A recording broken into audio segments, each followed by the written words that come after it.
할렐루야. 네, 오늘은 여신도의 헌신 예배로 룻기 1장 1절에서 5절의 말씀, 지워지지 않는 여인의 고백이라는 제목으로 하나님 말씀의 은혜를 나누겠습니다.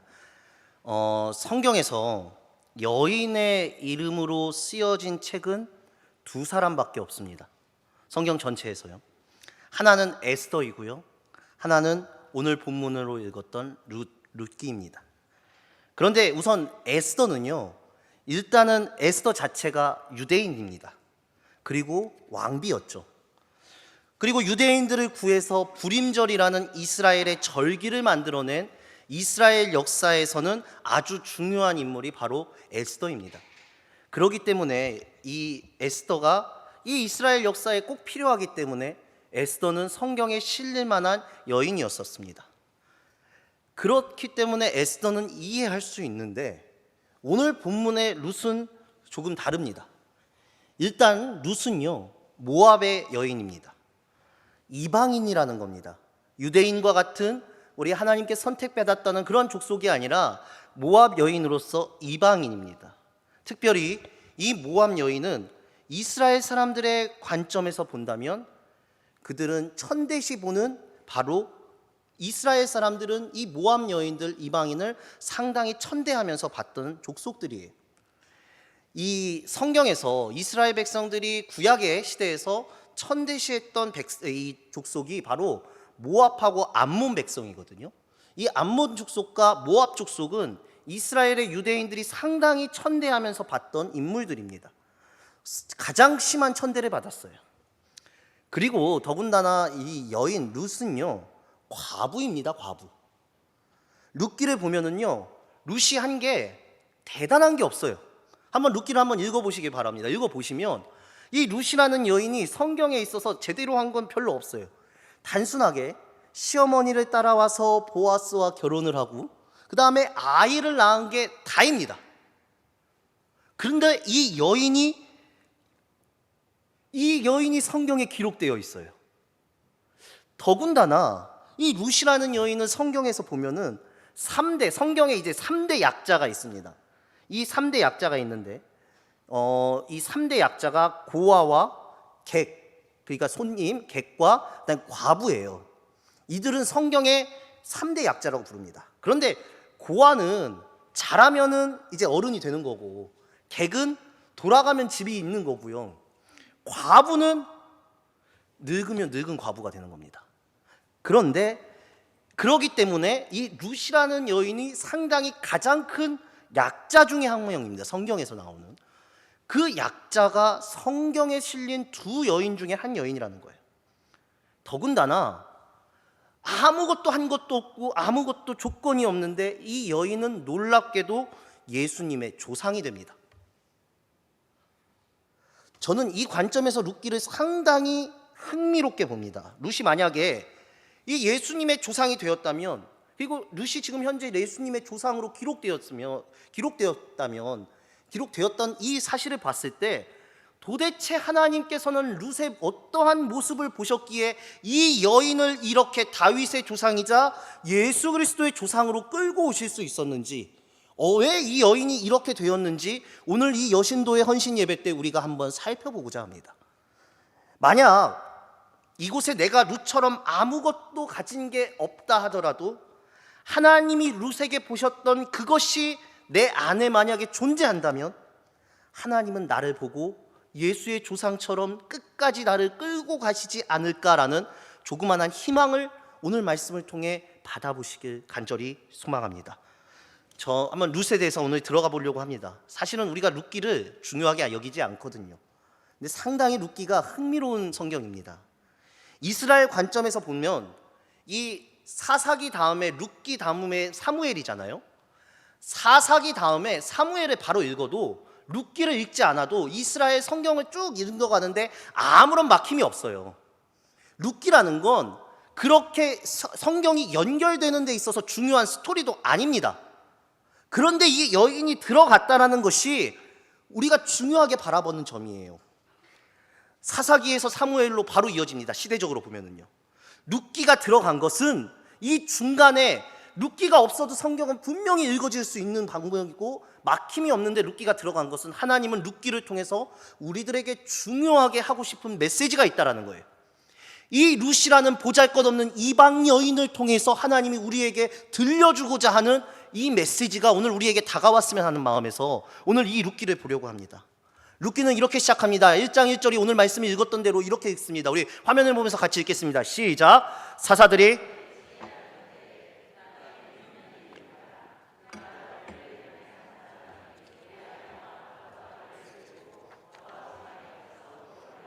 아멘. 자, 사사들이 치리하던 때라고 전제하고 시작을 해요. 자, 여러분, 사사들이 치리할 때가 언제입니까? 성경에서 사사기 2장 16절에서 17절 이렇게 해야죠. 여호와께서 사사들을 세우사 노략자들의 손에서 그들을 구원하게 하셨으나 그들이 그 사사들에게도 순종하지 아니하고 오히려 다른 신들을 따라가 음행하며 그들에게 절하고 여호와의 명령을 순종하던 그들의 조상들이 행하던 길에서 속히 치우쳐 떠나서 그와 같이 행하지 아니하였더라 라고 얘기해요. 이게 사사들이 치리하던 때예요. 사사들이 지키고 사사들이 나라를 보살피던 때예요. 하나님께서 사사들을 보내서 구원하셨지만 이스라엘 백성들은 순종하지 않고 음행하고 자기의 뜻대로 살아가던 시대가 사사기의 시대입니다. 사사기 2장 10절입니다. 우리 화면 보면서 2장 10절의 말씀 다 함께 읽겠습니다. 시작. 그 세대에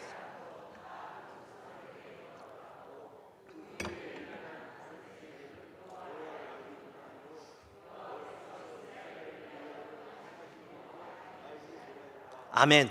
제가 이 본문 사실 많이 강조해서 아마 아시는 분들은 많이 들으셨을 겁니다. 여기서 중요한 단어는 바로 다른 세대입니다. 다른 세대, 다음 세대가 아니라는 거예요.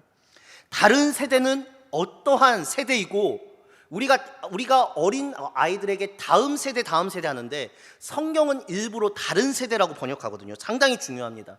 이 다른 세대가 어디랑 연결되냐면 사사기의 마무리가 이렇게 마무리하거든요. 사사기 21장 25절 이렇게 얘기합니다. 그때 이스라엘에 왕이 없었으므로 사람들은 각기 자기 소견대로 옳은 대로 행하더라.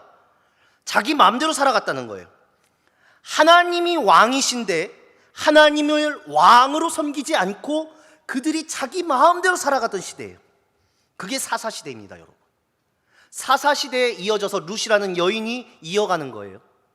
오늘 룻기가 사사들이 치리하던 바로 이때라는 것을 우리가 좀 기억하고 좀 따라오시기 바랍니다. 왜 사사들이 치리하던 때를 제가 이렇게 설명을 했냐면 실제적으로 룻이 살아간 시대는 사사들이 있었던 시대예요. 룻기라는 책은 사사들이 나타나서 이스라엘 백성들을 구원하던 시대였었습니다. 그런데 이 사사기 끝에 룻기가 붙어 있어요. 왜냐? 사사기의 마지막이 아까 제가 읽어드린 대로 21장 25절처럼 자기 마음대로 살아가는 최고의 성경의 최고의 타락 시기였거든요. 사람들이 자기 마음대로 살아가는 것처럼 최고의 타락은 없지 않겠습니까? 그 최고의 온갖 죄악이 넘치던 시대에 룻기가 이어가고 있어요. 시대가 만약 계속 끔찍한 일, 우리가 살아가는 삶이 계속 끔찍한 일이 일어난다면 우리도 그렇게 생각할 겁니다. 아, 이런 세상에서 도대체 어떻게 살아가지? 도대체 소망이라는 건 있을까? 이스라엘 백성들이 사사기 동안 계속해서 이런 삶을 산 거예요. 소망이 안 보이는 삶. 그런데 하나님이 룻기를 껴놓으신 건 이 소망 없어 사람이 모두가 자기 마음대로 살아가는 최고의 죄악의 시대에도 소망은 존재한다는 것을 보여주기 위해서 이 룻이라는 여인을 꺼내 보이시는 겁니다. 한번 보실까요? 똑같이 사사가 치리하는 시대를 살고 똑같이 그들이 어떤 타락을 하는 것으로 생각하는데 이 룻이라는 여인을 통해 말하는 거예요. 아무리 소망이 없는 땅에도 하나님께서는 소망을 만드시는 분이시다. 이게 룻기를 통해서 볼 수 있는 메시지예요. 우리가 그렇게 생각합니다. 사사기의 맨 마지막이 왕이 없었으므로 사람들이 자기 마음대로 살아갔다고 얘기해요. 그럼 진짜 왕이 없었느냐? 아니라는 거예요. 룻을 통해서 보여주겠다는 거예요. 너희들이 말했던 왕이 없었는지 진짜 왕이 없는지를 한번 돌이켜보라는 거예요. 여러분, 우리 그리스도인들이요, 죽는다라는 것을 생각했을 때 죽음을 완전한 끝이라고 생각하지 않는 것은 우리가 죽음 이후에 새로운 하나님의 나라, 끝이 아님을 알고 있기 때문이에요. 그게 바로 소망의 종교인 우리가 믿고 있는 기독교 그리스도교입니다. 우리에게는 다음이 있어요. 죽음이 끝이 아니에요. 그래서 우리는 소망을 가지고 세상을 살아갈 수 있는 거예요. 죽으면 끝이다라고 생각하면 누가 신앙생활 합니까? 제가 예전에도 한번 말씀드렸지만 죽으면 끝이면 우리는 신앙생활 할 필요가 없어요. 우리가 신앙생활하는 이유가 뭡니까? 세상의 삶이 끝나다 하더라도 하나님께서 예수 그리스도를 통하여서 우리를 구원해 주셨기 때문에 우리에게 하나님 나라의 새로운 소망이 있기 때문에 우리가 하나님을 믿고 따르는 건 아니겠습니까? 우리에겐 그래서 소망이 있습니다, 여러분. 아무리 세상이 힘들고 아무리 세상이 절망적이어도 소망이 있는 건 제가 말씀드리죠. 세상의 모든 것은 죽음이 있으나 그리스도인들은 죽음 이후에 새로운 것, 먼저 일어나신 예수가 있기 때문에 우리는 소망을 가지고 살 수 있다고 제가 여러 번 강조했습니다.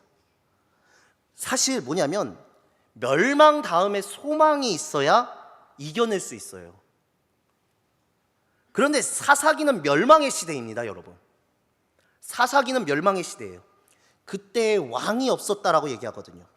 그리고 그 사사기에 이 끔찍한 사태가 벌어졌다? 그럼 어떻게 되느냐 하면서 룻기가 시작돼요. 이 룻이라는 여인을 보아라 라고 얘기돼요. 사사기의 이야기를 하면서 하나님이 뭐라고 하느냐? 절망이 아니야. 사람들이 자기 마음대로 살고 사사를 보내서 구원해 줬다가 다시 타락하더라도 그 시대는 절망이 아니야. 왜? 하나님은 절망 중에서도 소망을 세워가시는 분이시야. 이것을 우리에게 지금 알려주시는 것입니다. 그래서 룻기가 필요합니다. 룻기는 일단 사사시대와 똑같은 과정이라고 룻기 1장 1절이 이렇게 말하는 거예요. 사사들이 치리하던 때에 그 땅에 흉년이 드니라. 유다 베들레헴 한 사람이 그의 아내와 두 아들들을 데리고 모압 지방에 가서 거류하였는데 라고 얘기해요. 쉽게 말해서 1절이 흘러가는 것 같지만 1절은요 3가지를 얘기하고 있습니다. 이 3가지가 사사시대가 어떠한 시대였는지의 믿음의 삶을 보여줘요. 먼저 그 첫 번째, 그 땅에 흉년이 들었습니다. 흉년. 자, 흉년이라는 것이 성경에서 어떠한 의미인지 한번 볼게요. 신명기 11장 13절에서 17절인데 좀 깁니다. 그런데 제가 이걸 꼭 읽어드려야 될 것 같아서 우리 화면을 보면서 있나요? 화면 한번 띄워주시겠습니까? 11장 13절에서 17절 우리 다 함께 읽겠습니다. 시작. 내가 오늘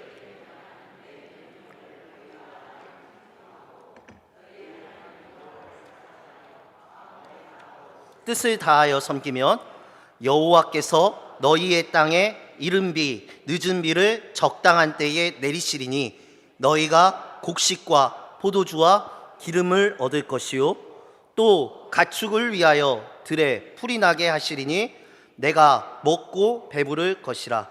너희는 스스로 삼가라. 두렵건대 마음에 미혹하여 돌이켜 다른 신들을 섬기며 그것에게 절함으로 여호와께서 너희에게 진노하사 하늘을 닫아 비를 내리지 아니하며 땅이 소산을 내지 않게 하심으로 너희가 여호와께서 주신 아름다운 땅에서 속히 아멘. 자, 보십시오. 아까 이스라엘아 너희가 땅을 축복하고 비를 축복하는 우리가 찬양을 했었는데 가나안 땅에 들어가기 전 출애굽한 첫 세대는 가나안에서 출애굽했던 첫 세대들은 가나안 땅에 못 들어갔어요. 애굽에 종살이하던 첫 세대들은 가나안 땅에 들어가는 걸 실패합니다, 여러분. 그때 다음 새로운 정신을 가지고 다음 세대가 가나안 땅으로 들어갈 때 그 맥을 이어서 다음 세대들에게 신명기 말씀을 통해서 너희들이 이러한 정신으로 가나안 땅에 들어가라고 하나님께서 말씀하시거든요. 근데 그 신명기 말씀이 이렇게 말하는 거예요. 너희가 가나안 땅에 들어가서 하나님의 계명과 말씀을 지키면 하나님이 늦은 비와 이른 비를 적절하게 주셔서 너희에게 먹을 양식을 땅의 선물을 풍족하게 할 것이다. 그런데 너희가 하나님의 계명을 어기고 하나님을 어긴다면 하나님께서 하늘의 문을 닫아 너희에게 흉년과 기근을 들게 하신다는 거예요. 이게 하나님께서 명령하신 출애굽했던 이스라엘 백성들에게 마지막 신명기를 통해서 주어진 말씀이에요. 그게 지금 사사기 시대 때 흉년이 들었다, 그 땅에 흉년이 들었다는 것은 그들이 하나님의 말씀을 떠났다라는 걸 증명해요. 성경에서 흉년이 들었다는 건 이스라엘 백성들이 하나님의 말씀을 지키지 않았다라는 거예요. 오늘 본문도 마찬가지예요. 룻기 1장 1절이 흉년이 들었다는 건 사사시대 때 사람들이 하나님을 왕으로 섬기지 않고 하나님의 말씀을 무시하였기 때문에 흉년이 든 거예요. 이 흉년이 어디까지 들었는지 보면 1절이에요. 유대 베들레헴의 한 사람이 라고 얘기해요. 여러분, 베들레헴이 어디죠? 예수님의 고향입니다. 네, 이제 제가 질문을 하면 꼭 이렇게 맞추시는데 맞아요. 베들레헴은 예수님의 고향이에요. 근데 이 베들레헴이라는 것이 뜻이 있어요. 이름의 뜻이 뭐냐면 떡집이에요. 떡집이라는 뜻이 있어요. 베들레헴이라는 것. 그렇다면 왜 떡집이라는 뜻이 있냐면 예수님께서는 생명의 떡으로 오셨잖아요. 그래서 이 베들레헴이 떡집이라는 이름의 뜻을 가지고 있거든요. 그런데 중요한 건 뭐냐면 떡집에 떡이 떨어진 거예요. 떡집에 떡이 떨어진 거예요. 떡집에 양식이 떨어졌다는 뜻은 무슨 뜻이냐면 최고로 힘들다는 거예요. 흉년이 들어서.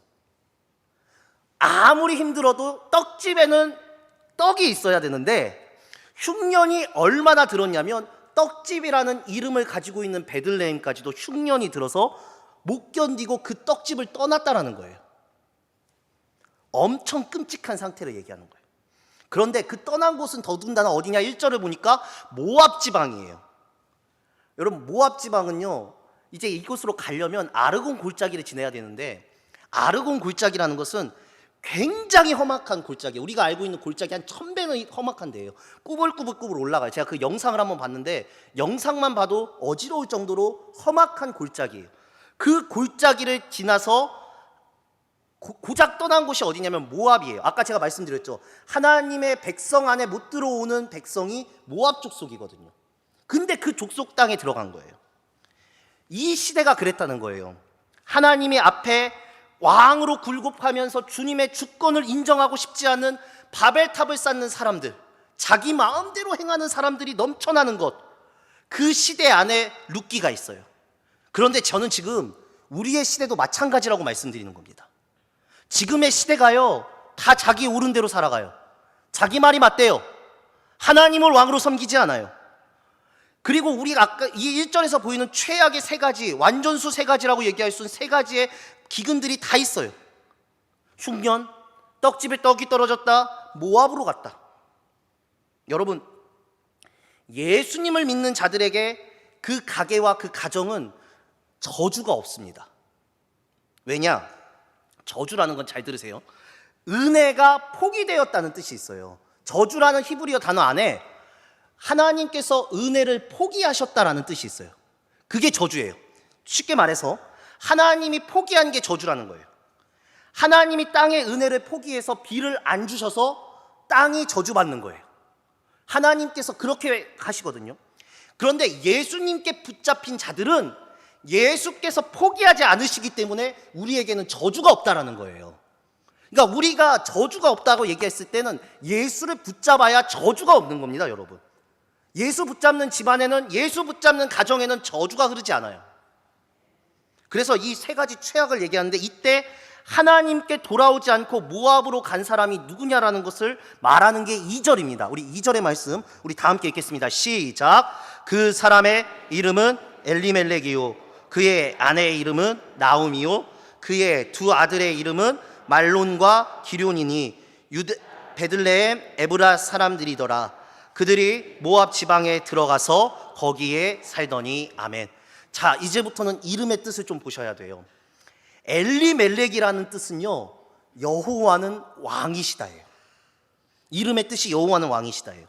나옴이라는 뜻은 즐거움, 희락이에요. 그러면 도대체 누가 모압 땅으로 갔냐? 1절의 질문의 2절은 누가 도대체 모압 땅으로 저 저주를 피해 저주의 땅으로 갔냐라고 얘기했을 때 여호와는 왕이시다가 갔다는 거예요.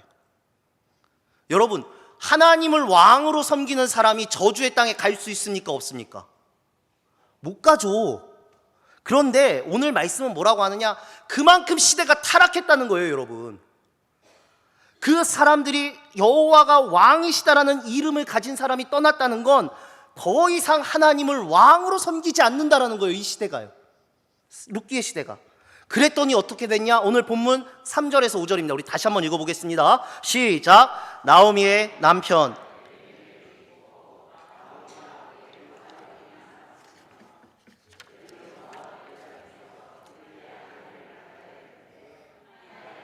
오르바요 하나의 이름은 룻이더라.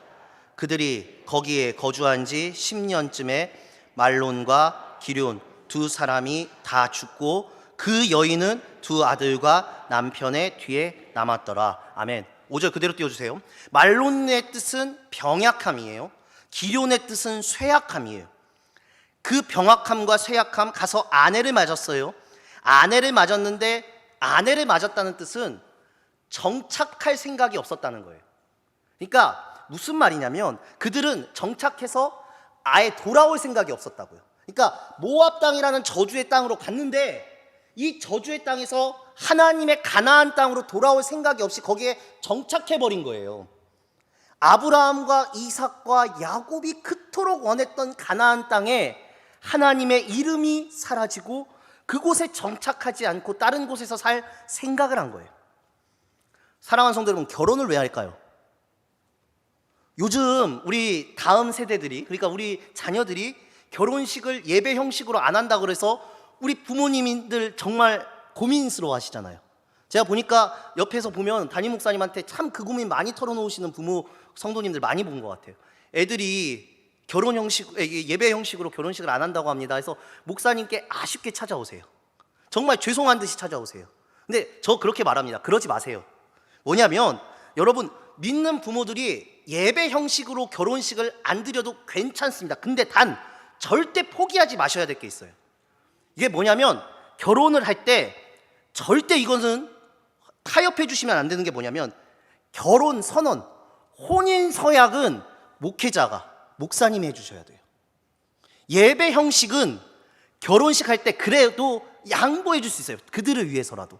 근데 혼인 서약은 목회자가, 목사님이 해주셔야 돼요. 왜 그러냐면, 왜 결혼 서약이 중요하냐면 우리는 인간의 마음으로 서로가 서로를 어떻게 살지를 판단하지 못해요. 제가 늘 강조하지만 남편이 아내 다 알 수 있나요? 아내가 남편 마음 다 아나요? 제가 주일에 이어서 또 말합니다. 얼마나 모르면 남편이 남의 편이겠습니까? 다 모른다는 거예요. 그런데 이게 사람의 관점에서 할 수 모르니까 목사님 앞에 두고 하나님 앞에서 선언하는 건 있어야 돼. 그게 기독교 전통이에요. 선언이 중요해요. 하나님 앞에서 거룩한 책임에 대해서가 얘기하는 게 결혼 혼인 서약이에요. 그거는 양보하시면 안 돼요. 절대. 이게 왜 그러느냐, 구약에서 결혼이라는 건 단순하게 남녀가 사는 것이 아니라 거기에는 하나님의 원칙과 창조 원리가 들어있어요. 이것만 간단하게 설명하고 오늘 말씀 마치는데요, 하나님이 남자를 만들 때요, 남자를 만들고 여자를 만들 때 놀랍게도 이 여자를 남자와는 전혀 다른 존재로 만들죠. 그리고 그들을 합쳐서 가정을 만들면서 이렇게 명령하세요. 생육하고 번성하라. 결혼의 가정이라는 것은요, 그곳에서 믿음의 자녀들, 믿음의 후손들이 나와야 됩니다. 이게 중요합니다. 꼭 자녀가 있어야 된다, 꼭 이것을 제가 말하는 것이 아닙니다. 궁극적으로 우리의 가정을 통해서 믿음의 다음 세대, 믿음의 후손이 흘러가는 것이 하나님의 뜻이에요. 꼭 자녀가 있어야 된다는 걸 얘기하는 게 아니라 우리의 후손들, 이 결혼으로 말미암아, 이 가정으로 말미암아 믿음의 다음 세대, 아까 제가 말씀드렸던 다른 세대가 세워지는 게 아니라 다음 세대가 이어가게 하셔야 되는 거예요. 그것에 대한 책임이 혼인서약에 들어가 있기 때문에 여러분들이 절대로, 이미 하셨으면 어쩔 수 없지만 절대로 양보하지 마셔야 될 게 바로 이거예요. 하나님을 바라보는 가정은 그 후손들까지 하나님의 원리가 이끌어져 가야 돼요. 그런데 오늘 본문 말씀 보면 모압 여인과 결혼을 해서 가정을 이루었는데, 더군다나 이 가정은 하나님이 왕이시다라는 이름을 가지고 있는 가정인데 이 가정의 원리가 깨져버렸어요. 전혀 하나님이 왕이 아니에요. 하나님의 통치라는 걸 모르고 살아요. 아내를 정당하게 하나님께서 인정하지 않으신다는 거예요. 모압으로 끝나버리시는 거예요. 5절에 뭐라고 얘기하냐, 그러니까 하나님 떠났으니까 다 죽은 거예요. 다 죽은 거예요. 그런데 그 여인만 남았어요. 나오미만 남았어요. 이 완벽한, 더군다나 이 나오미는 이미 며느리가 있기 때문에, 또 우리가 계대법이라 그러면 제가 말이 길어지니까 다시 결혼을 해서 아이를 낳을 수 없는 몸이에요. 근데 남편과 아들이 죽었다는 건 이 여인한테 희망이 하나도 없어요. 그런데 하나님이 그럼에도 불구하고 룻을 통해 역사하신다는 거예요. 이 희망이 없는 이 여인에게 이 상황 속에서 하나님께서는 역사를 만들어내시는 분이 바로 하나님이시다를 강조하기 위해 이 룻기가 쓰여지는 거예요. 여러분들 오늘 말씀이 어렵습니다. 근데 딱 한 가지만 기억하시면 됩니다. 하나님은 최고의 절망에서도 역전시켜서 소망을 만드시는 분이십니다. 그게 사사기 시대의 사무엘상 앞에 룻기를 배치하신 하나님의 섭리예요. 제가 이 룻기를 이 여신도의 헌신 예배 때 어렵지만 설교하는 여기가 여기 있어요. 바로 엘리멜렉의 이름의 뜻이에요. 우리의 신앙이 하나님은 왕이시다라는 신앙으로 가셔야 돼요. 여러분들은 하나님을 왕으로 섬기고 계십니까? 내가 하나님이 왕이 아니라면 사람은 자기 소견대로 살아가는 거예요. 제가 제 딸 이름을 강아하고 강예라고 지었어요. 강아는 강한 하나님이고요, 강예는 강한 예수님의 줄임말이에요. 제가 원래 강한 성령님까지 지어놨어요. 강성이. 그런데 아이 이름이 있었다고 강성이가 있었다 그러니까 우리 몇몇 권사님들이 저한테 한 명 낳으라고 요즘에 정말 더 낳으라고 난리셔요. 전화만 와서 한 명 더 낳으세요, 목사님. 그래서 제가 강성이 얘기를 안 하려고 하다가 오늘 이 얘기 꼭 하려고 지금 말씀을 드립니다. 뭐냐면 저는 제 인생에서 고백이 뭐냐면 제 환경이 바닥 같았거든요. 바닥 같은 환경에서 지금의 저로 일으켜 세워주신 저는 강하신 주님에 대한 확신과 소망이 있어요. 죄송합니다만 저는 목사님이나 장로님의 아들도 아니에요. 일찍 남편을 보내고 홀로 되신 평신도 어머니 밑에서 이방인과 같이 이 목회자의 길을 걸었어요. 그리고 힘든 믿음의 싸움을 했다고 생각했기 때문에 제가 제 자녀들은 강한 주님의 사람으로 살았으면 해서 사모하고 상의하고 기도해서 뱃속부터 아이들 이름을 이렇게 정했어요. 그런데 저의 믿음과 그 고백과 열망과 소망의 그 이름을 아이들에게 담아간 거예요. 제가 오늘 설교 길게 했는데 이 말씀의 핵심 뭐냐? 하나님이 왕이시다. 자기의 자녀가 왕 되신 하나님을 바라보면서 살기를 소망하는 마음으로 엘리멜렉이라는 이름을 지어줬을 거예요. 딸 나오미에게 그 이름을 지어줬을 때는 하나님이 즐거움이다라는 하나님의 기쁨과 희락이 있다고 생각해서 그 이름을 지어줬을 거예요. 그 이름은 그냥 불려진 이름이 아니라 그 어머니의 부모 또 부모님의 기도와 그 신앙으로 이름이 주어졌을 거예요. 근데 하나님은요, 그 기도를 받으신다는 거예요. 그 부모가, 그 여인이 기억했던 믿음의 모든 기록들을 하나님이 받으시고 진짜 엘리멜렉과 이스라엘에게 이스라엘의 왕이 계심을 알려주기 위해서 그 믿음이 흐르고 흘러 룻 그 여인이 믿음의 조상이자 예수 그리스도의 조상이 되는 놀라운 은혜까지 접어들게 된 거예요. 하나님 앞에 한 기도들, 하나님 앞에 고백한 고백들이 사랑하는 여러분 헛되지 않습니다. 우리의 작은 신음에 응답하시는 게 그거예요, 여러분. 하나님은 우리에게 여전히 왕이십니다. 그는 이제 자기 왕이 여인을 통해서 이 이스라엘을 어떻게 변화시켜 나가시는지를 보여주세요. 저는 이 여신도회 헌신 예배 때 이 말씀을 왜 드리느냐, 우리 여신도회를 통하여서 우리 교회가, 우리의 가정이, 우리의 지역이 어떻게 변하는지 그 믿음을 보여주시기를 간절히 소망합니다. 그 기도는 하나님께서 들어 쓰시는 거예요. 새벽마다, 아침마다 눈물로 무릎으로 기도하는 그 여인의 기도를 통해서 이스라엘 역사를 변화시켰다는 게 성경의 메시지에 주로 흐르고 있어요. 여러분의 인생 속에서 이 왕이 여러분들을 다스리고 통치하시기를 간절히 소망합니다. 아니, 우리가 하나님을 떠나기도 하고 하나님 반대편에 서기도 하고 하나님이 안 계신 것처럼 산다고 해도 내가 누구와 묶여 있는지를 보시기 바랍니다. 내가 여인이라, 내가 약한 사람이라, 내가 사람들에게 무시받는 사람이라, 나는 힘이 없는 사람이라, 아니요, 하나님은 그 모든 것을 역전시켜서 보란듯이 세상을 역전시키고 하나님의 섭리를 보이셨던 놀라우신 하나님입니다. 그 하나님을 붙잡는 게 믿음이에요, 여러분. 그래서 기도하는 것이고 내 기도가 헛되지 않음을 알고 믿음으로 살아가는 것입니다. 사랑하는 강진욱교회 성도 여러분, 지금 우리가 왜 나와서 예배합니까? 여러분들의 인생 속에 한 걸음 한 걸음을 살아가시기 바랍니다. 여러분의 기도가 헛되지 않았습니다. 믿음의 기도를 헛되지 않게 만드시는 우리 주님이 왕되심을 믿으시길 간절히 소망합니다. 여인의 믿음이 흐르고 흘러 역사를 바꿨습니다. 여기 계시는 우리 여신도에, 또한 여기 계시는 우리 모든 성도들의 기도가 흐르고 흘러 지워지지 않는 믿음의 고백이 되어 하나님의 역사를 이루어갈 줄을 믿습니다. 기도하시겠습니다. 주님, 절망이 가득한 땅에서도 하나님이 왕이심을 바라보게 하여 주시옵소서. 주님이 왕임을 인정하기에 우리가 주님 앞에 나아갈 수 있습니다. 여인의 믿음과 고백이 영원토록 지워지지 않고 주님의 조상으로서 귀한 믿음을 보이셨던 하나님의 섭리가 우리 교회 가운데, 우리 여신도회를 통하여서, 또한 우리 성도들을 통하여서 이루어지게 하여 주시옵소서. 예수님의 이름으로 기도드립니다. 아멘.